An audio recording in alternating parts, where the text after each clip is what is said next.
Hi hello नमस्ते, कसे आहात सगळे? मितवा मराठी रेसिपीमध्ये सगळ्यांचे खूप खूप स्वागत. तर आज आपण इथे मासे कसे फ्राय करायचे ते आपण पाहणार आहोत. मासे फ्राय केल्यानंतर जो आपण वरून मसाला लावतो तो आतपर्यंत व्यवस्थित जात नाही. मसाला वेगळा आणि फिशचा मांस वेगळा, अशी वेगळी टेस्ट लागते. म्हणून आज आपण इथे वेगळ्या पद्धतीने फिश कसे फ्राय करायचे ते आपण पाहणार आहोत. तर हे आहेत चिलापी फिश. तर पाहू शकता तुम्ही इथे शिलापी एकदम ताजी आहेत, मस्त असे लाल भडक आतमधून आहेत. तुमच्याकडे या फिशला काय बोलतात हे कमेंट करून मला नक्की सांगा. या बाजूला असा खूप मोठा असा काटा असतो, तो आपण कट करून घेतलेला आहे. अशा प्रकारे लाल भडक असलेले फिशच आपण मार्केटमधून खरेदी करायचे. जर हा कलर कालपट असेल तर आपण मासे खरेदी करायचे नाहीत. तर हा फिश चवीला अतिशय मऊ असतो आणि कमी काट्यांचा असतो आणि त्याचबरोबर खूपच पटकन हा फिश शिजून तयार होतो. हा फिश कमी काट्यांचा असल्यामुळे लहान मुलांना सुद्धा आपण हा फिश खायला देऊ शकतो. आणि महत्त्वाचे म्हणजे या फिशमध्ये खूप असे बारीक काटे नसतात, फक्त मोठे मोठे काटे असतात. मग ते लगेच आपल्याला पटकन दिसतात आणि मग आपल्याला फिश खायला सोपं जातं. तर पहा, इथे आपण हळद, मीठ आणि लिंबाचा रस लावून एक अर्धा तास अगोदर हे मासे आपण मुरायला ठेवले होते. जेवढे जास्त तास तुम्ही फिशला हळद, मीठ आणि लिंबाचा रस लावून मुरायला ठेवणार तेवढे आपल्याला फिश हे चवदार आणि टेस्टी लागतात. तर पहा, आता आपण इथे 1 चम्मच तांदळाच्या पिठाचा वापर करणार आहोत.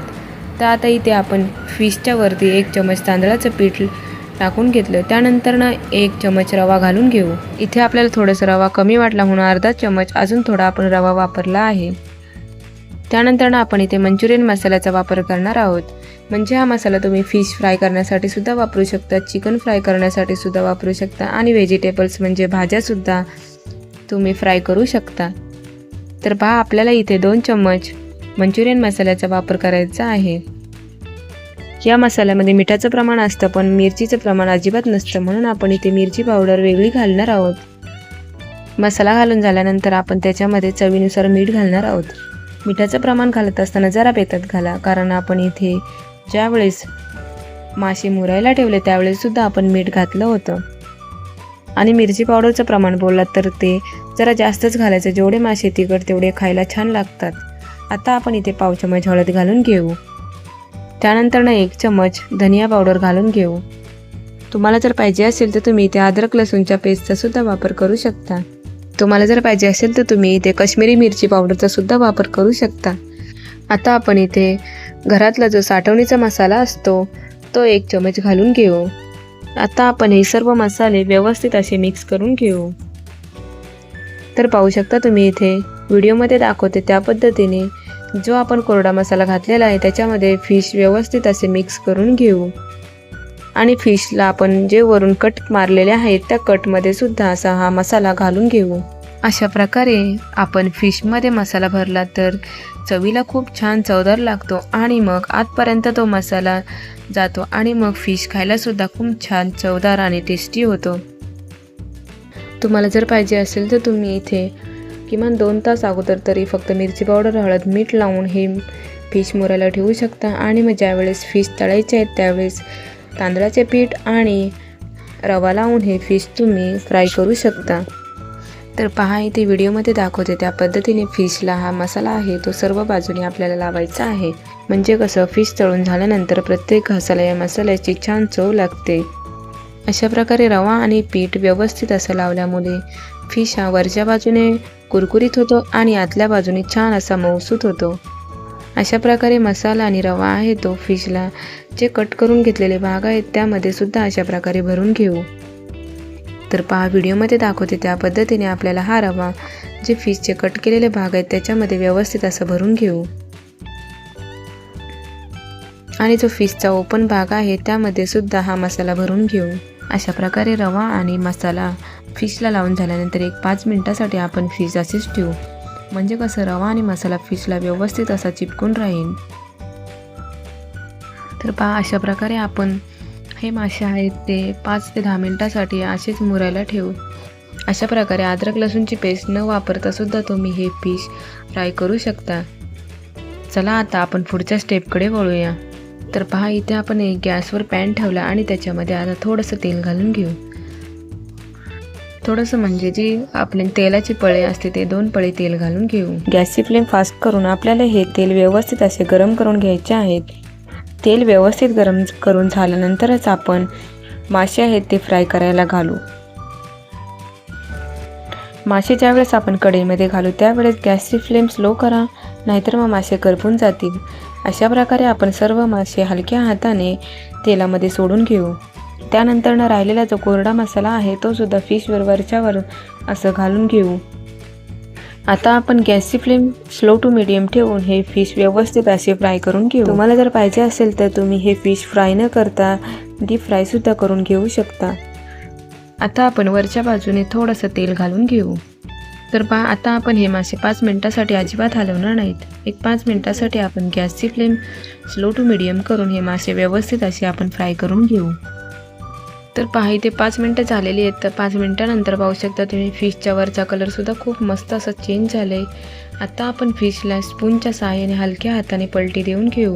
व्हिडिओमध्ये दाखवले त्या पद्धतीनेच आपण स्पूनच्या सहाय्याने पलटी देऊन घ्यायची। तर पहा आता 5 मिनिटं झालेली आहेत। आता आपण परत फिशला पलटी देऊन घेऊ। तर पाहू शकता तुम्ही ती खालची बाजूसुद्धा मस्त अशी कुरकुरीत अशी छान फ्राय होऊन निघाली। आता आपण स्पूनच्या साहाय्याने परत पलटी देऊन घेऊ। अशा प्रकारे आपल्याला फिश जास्त तेलामध्ये हँडल करायचे नाहीत, फक्त 2 वेळेस फिशला पलटी देऊन घ्यायची आणि 5 मिनिटासाठी फिश आपण स्लो टू मीडियम गॅसवर फ्राय करून घ्यायचे। म्हणजे कसे फिश व्यवस्थित असे छान कुरकुरीत होतात आणि व्यवस्थित शिजून सुद्धा निघतात। जो फिशच्या साईडला थोडा मसाला राहिलेला आहे तो सुद्धा आपण फिशवर टाकून घेऊ। तर पाहू शकता तुम्ही इथे फिश व्यवस्थित असा आतपर्यंत शिजलेला आहे आणि मसाला सुद्धा व्यवस्थित असा आतपर्यंत गेले। नाहीतर मग काय करायचं, फिश आपण हे कढईमधून बाहेर काढल्यानंतर आपण जो पांढरा भात तयार केलेला असतो तो पांढरा भात ह्या फ्राय पॅनमध्ये टाकायचा आणि 1-2 मिनिटासाठी फ्राय करून घ्यायचं। म्हणजे कढईमधला जो मसाला आहे आणि तेल आहे तो सुद्धा वाया जाणार नाही। मस्त असा हा फ्राय केलेला भात खूप छान असा टेस्टी लागतो। तर पहा आता मस्त असे आपले चमचमीत असे हे फिश तयार झालेत। तर पहा आता आपण जे फिश तयार केले ते फिश सर्व करून घेऊ। तर पहा इथे चिलापी माशाचे जे डोके होते त्याचं मी छान असा रस्सा तयार केले आणि त्याचबरोबर आपण इथे ज्वारीच्या भाकरीचं सुद्धा बेत केले। तुम्हाला जर ज्वारीच्या भाकरीची रेसिपी पाहिजे असेल तर मितवा मराठी या रेसिपी चॅनलवर मी अगोदरच अपलोड केलेली आहे, ती सुद्धा तुम्ही पाहू शकता। रेसिपी इथपर्यंत पाहिलीच आहे तर रेसिपीला लाईक करा, चॅनलला सबस्क्राईब करा। सबस्क्राईब केल्यानंतर बेल आयकॉनवर क्लिक करायला मात्र विसरू नका। ऑलवर क्लिक करा म्हणजे मी तयार केलेली प्रत्येक रेसिपीचे नोटिफिकेशन सगळ्यात अगोदर तुम्हाला येईल। तर पहा अशा प्रकारे आपली फिशची थाळी तयार झालेली आहे। कशी वाटली रेसिपी हे तुम्ही मला कमेंट करून नक्की सांगा। सांगितलेल्या पद्धतीने फिश फ्राय करून पहा आणि रेसिपी कशी झाली मला कमेंट करून नक्की सांगा। चला आता महत्त्वाचा क्षण आलाय। आता आपण ही चिलापी फिश फ्रायची थाली माझ्या छोट्या टेस्टरला म्हणजे मीतला टेस्ट करायला देऊ। अशा प्रकारे गरमागरम फिश थाली आणि त्याचबरोबर 1 लिंबाची फोड। अशा प्रकारे फिश खाल्ल्यास खूप छान आणि टेस्टी हे फिश लागतात। अशा प्रकारे वरून मस्त असे कुरकुरीत आणि आतून मऊ लुसलुशीत असे आपले हे फिश तयार झालेत।